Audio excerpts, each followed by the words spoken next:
तो आज हम लोग सीखने जा रहे हैं ये।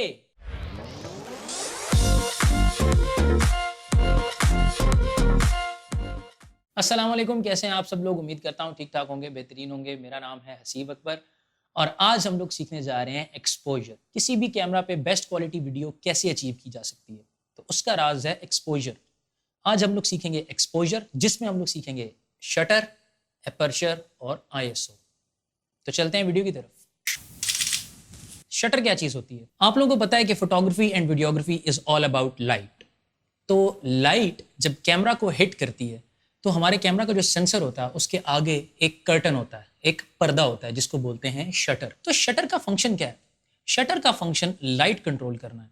जो भी लाइट लेंस को पास करके हमारे कैमरा के सेंसर को हिट करती है, उसके आगे शटर लगा होता है। वो शटर उस लाइट को कंट्रोल करता है।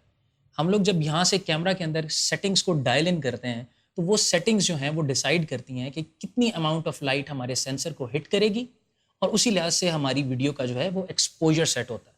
तो शटर को मेजर करने के लिए जो यूनिट इस्तेमाल होता है उसको बोलते हैं शटर स्पीड। शटर स्पीड क्या चीज़ होती है? शटर स्पीड का मतलब है कि जो सेकंड की एक फ्रैक्शन, यानी कि अगर हमारी शटर स्पीड 1/150 या 160 है तो ये सेकंड के 1/60th हिस्से को बोला जा रहा है यहाँ पे।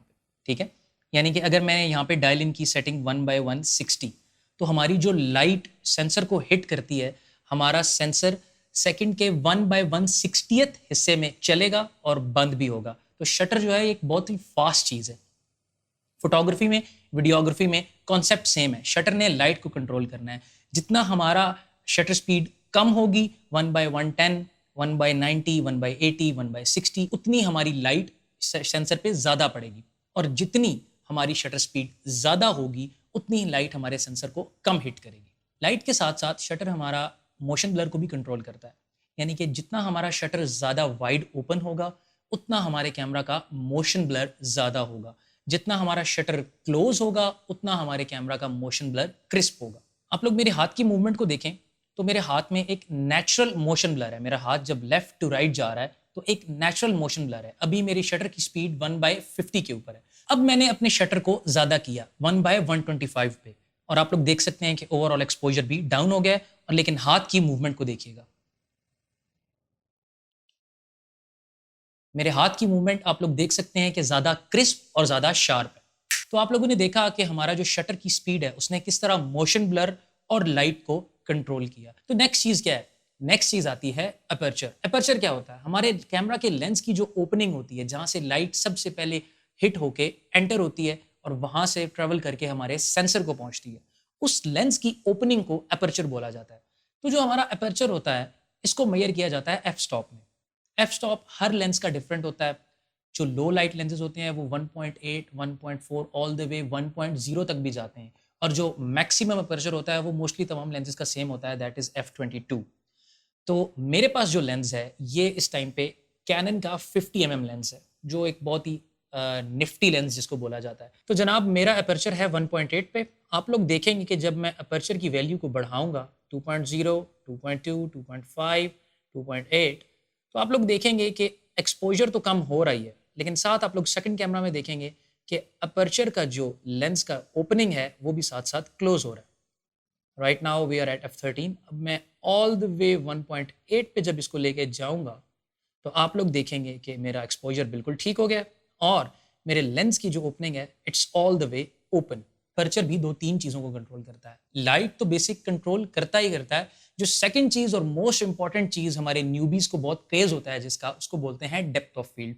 हमारा जो अपर्चर है, जो लेंस का अपर्चर है, ये डेप्थ ऑफ फील्ड को कंट्रोल करता है। Depth of field in simple words background blur. मेरा और मेरे बैकग्राउंड का जो डिस्टेंस है उसको डेप्थ ऑफ फील्ड कहते हैं। जितना हमारा अपर्चर वाइड ओपन होगा जैसे कि 1.8 पे, तो हमारा एक्सपोजर तो ज़्यादा होगा ही होगा, हमारा डेप्थ ऑफ फील्ड, हमारा अमाउंट ऑफ बैकग्राउंड ब्लर भी ज़्यादा होगा। इसी तरह अगर हम लोग अपर्चर को कंट्रोल करते हैं, जैसा कि मैंने प्रोडक्ट शूट की एक वीडियो बनाई है, आप लोग वो चैनल पे चेक कर सकते हैं। अगर मैं पूरी प्रोडक्ट को इन फोकस लेना चाहता हूँ, मैं चाहता हूँ कि प्रोडक्ट क्रिस्प और क्लियर आए, तो मेरा अपर्चर होगा from anywhere f4 to f6। और अगर मैं चाहता हूँ कि मैं प्रोडक्ट को सिलेक्टिव फोकस रखूँ, मेन पॉइंट को फोकस करूँ, अपनी मर्जी की जगह पे फोकस करूँ, तो मैं aperture all the way f1.8 पे ले जाऊंगा और मैं डेप्थ ऑफ फील्ड के साथ खेल सकता हूँ। तो ये चीज़ है कि हमेशा जो हमारा अपर्चर है, जो हमारा शटर है, ये एक चीज़ को कंट्रोल नहीं कर रहे होते। तो आपने जब इमेज अपना एक्सपोज करना है इन दोनों चीज़ों को मिला के, तो आपने इस चीज़ का ख्याल रखना है कि आपकी इमेज की रिक्वायरमेंट क्या है। आया कि आपको डेप्थ ऑफ फील्ड ज़्यादा चाहिए, आपको मोशन ब्लर नेचुरल चाहिए या क्रिस्प चाहिए। तो ये सब चीज़ें सीन की डिमांड के लिहाज से एडजस्ट की जाती हैं। ऑलराइट जी, नेक्स्ट चीज़ क्या है? थर्ड एंड लास्ट चीज़ है आईएसओ। अब आईएसओ क्या होता है? आईएसओ बेसिकली सेंसर की डिजिटल सेंसिटिविटी होती है। जो हमारी कैमरा का जो पर्दा, जो सेंसर होता है, उसकी डिजिटल सेंसिटिविटी के उसकी लाइट को सेंस करने की जो पावर है, उसको जब हम इंक्रीज या डिक्रीज करते हैं, तो उसको आईएसओ में मेजर किया जाता है। हमारे कैमरास का आईएसओ 50, 60 या 100 की मिनिमम वैल्यू से शुरू होता है और it goes all the way up to 12,600 in some cameras. Latest digital SLRs में या मिररलेस में ये 25,000 तक भी जाता है। और आईएसओ जो है वो लाइट को तो कंट्रोल करता ही करता है, लेकिन इसके साथ कुछ ड्रॉबैक्स भी हैं। अगर आपके पास लेंस अच्छा नहीं है, यानी कि आपका लेंस f4 पे रुक जाता है और आप शटर को ज़्यादा ओपन नहीं कर सकते, तो थर्ड चीज़ जिससे आप एक्सपोजर को कंट्रोल करते हैं वो आती है आईएसओ। तो आईएसओ को जब आप लोग चेंज करते हैं, जब आईएसओ आप लोग ज़्यादा करते हैं तो इमेज हमारा ब्राइट होता है, एक्सपोज होता है। जब उसको कम करते हैं तो इमेज हमारा अंडर एक्सपोज होता है। लेकिन आईएसओ डिजिटल सेंसिटिविटी को जब आप लोग ज़्यादा करेंगे, एक पीक लिमिट से ऊपर करेंगे, आपका इमेज तो एक्सपोज हो जाएगा, आप लोग इमेज तो कैप्चर कर लेंगे, लेकिन there are a few drawbacks. Drawbacks क्या है कि इमेज के अंदर ग्रेन आ जाता है, यानी कि नॉइस, और हमारे इमेज के अंदर सर्टन आर्टिफैक्ट्स इंट्रोड्यूस हो जाते हैं। लेटेस्ट जो कैमराज हैं, मिररलेस कैमराज, ये इस लिहाज से बहुत अच्छे हैं क्योंकि इनका सेंसर बहुत इंटेलिजेंट है, लेटेस्ट टेक्नोलॉजी के ऊपर बना हुआ है। तो इनका जो आईएसओ है, वो आईएसओ परफॉर्मेंस लो लाइट में बहुत अच्छी है as compare to old DSLR, जैसे कैनन का 5D Mark III है, Mark II है, 6D है। उनको अगर सोनी या कैनन के न्यू मिररलेस के साथ कंपेयर किया जाए तो mirrorless cameras are far more superior in low light capability. तो आईएसओ का एक प्रैक्टिकल डेमोन्स्ट्रेशन मैं आप लोगों को दे देता हूँ, आप लोगों को पता चल जाएगा। तो जनाब, हमारा जो आईएसओ है अभी वो चल रहा है 100 पे। आप लोग देखेंगे कि जब मैं आईएसओ की वैल्यू इंक्रीज कर रहा हूँ तो हमारा इमेज एक्सपोज हो रहा है। ये ऊपर मेरा मॉनिटर है, ये नीचे मेरा कैमरा है। और जैसे ही मैं आईएसओ को डिक्रीज करूँगा तो हमारा इमेज अंडर एक्सपोज हो रहा है। आप लोग देख रहे हैं कि कोई नॉइज़ इमेज के अंदर इंट्रोड्यूस नहीं हो रही है। उसकी रीज़न ये है कि ये एक मिररलेस कैमरा है और एक कंट्रोलेबल, एक रीजनेबल अमाउंट ऑफ आईएसओ अभी मैं डायल इन कर रहा हूँ। अभी मेरा आईएसओ करंटली 1250 के ऊपर है।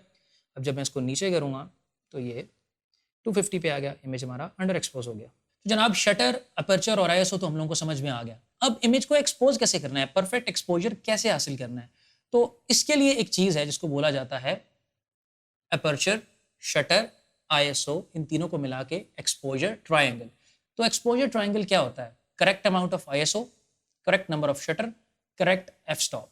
ये तीनों चीज़ें मिलके आपका इमेज बेहतरीन तरीके से एक्सपोज करती हैं और आपको एक परफेक्ट एक्सपोजर ट्रायंगल देती हैं। तो एक टिपिकल सिनेरियो में हम लोग आईएसओ को रखेंगे 100 पे और जो हमारे शटर की वैल्यू होगी, याद रखिएगा, जो हमारा एफपीएस है उसके डबल होगी।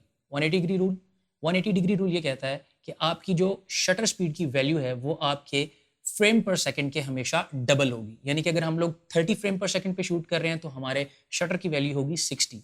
अगर हम लोग 60 फ्रेम पर सेकंड पे शूट कर रहे हैं तो हमारे शटर की वैल्यू होगी 120। तो बेस वैल्यू आईएसओ की 100, शटर की अकॉर्डिंग टू योर एफपीएस और aperture according to your liking. अगर आपके सीन की डिमांड है ज़्यादा डेप्थ ऑफ फील्ड तो आप अपर्चर को खोल सकते हैं। अगर आपकी सीन की डिमांड है शार्प तो आप अपर्चर को ज़्यादा क्लोज कर सकते हैं। अगर आप लोग डे लाइट में शूट कर रहे हैं तो हो सकता है आपको अपना शटर 200, 250 ऑल द वे 500 लेके जाना पड़े। अगर आप शटर को इतना ज़्यादा नहीं लेके जाना चाहते, आप ज़्यादा अच्छा और नेचुरल मोशन चाहते हैं, तो आप लोग इंट्रोड्यूस करा सकते हैं एनडी फिल्टर्स। एनडी फिल्टर्स के ऊपर मैं एक अलग से वीडियो बनाऊंगा, आप लोग वो ज़रूर देखिएगा। और आईएसओ की वैल्यू अगर आप लोग शाम के टाइम में लो लाइट में, तो आप वहाँ पे आईएसओ की बेस वैल्यू 100 से या 50 से उठा के अप कर सकते हैं। ज़्यादा आप नहीं करनी, कोशिश कीजिए कि आपके पास कंट्रोल लाइटिंग हो या आप लोग ऐसी नेचुरल लाइट वाली जगह में शूट करें जहाँ पे आप लोगों को आईएसओ ज़्यादा उठाना ना पड़े। अगर आप लोगों के पास डिजिटल एसएलआर है, डीएसएलआर पुराने मॉडल का, तो आप लोगों को आईएसओ पे थोड़ा सा कंप्रोमाइज़ करना पड़ेगा। अगर आपके पास मिररलेस है तो आपके पास ये है कि एज है आपके पास लो लाइट परफॉर्मेंस का, बट स्टिल हर चीज़ की एक पीक वैल्यू होती है। जैसा कि सोनी A7 III जिस पे भी ये वीडियो शूट हो रही है और सोनी A6500। मेरा A6500 जो है ये मैक्सिमम 3200 आईएसओ के बाद इमेज के अंदर स्मॉल ग्रेन्स इंट्रोड्यूस कराना शुरू कर देता है, जबकि मेरा A7 III जो कि एक फुल फ्रेम कैमरा है, ये 10,000 ISO के ऊपर भी एक क्लीन इमेज शूट करता है। ओवर एक्सपोजर की जो परफेक्ट एग्जांपल है वो हमारी वीडियो के स्टार्ट में आप लोगों ने देख ली। हमारे पास क्योंकि एक कंट्रोल्ड इन्वायरमेंट है, लाइटिंग है, तो हम लोगों ने सेटिंग्स में ISO को ज़रा एक्स्ट्रा बूस्ट करके आप लोगों को एक ओवर एक्सपोज की एग्जांपल दे दी। उम्मीद करता हूँ कि आप लोगों को इस वीडियो में से कुछ सीखने का मौका मिला होगा। कुछ सीखने का मौका मिला हो तो इस वीडियो को ज़रूर लाइक कीजिएगा, चैनल को सब्सक्राइब कीजिएगा और बेल आइकन को ज़रूर दबाइएगा, सो दैट न्यू वीडियोज़ की अपडेट्स आप लोगों को मिलती रहें। मिलते हैं। अल्लाह हाफिज़।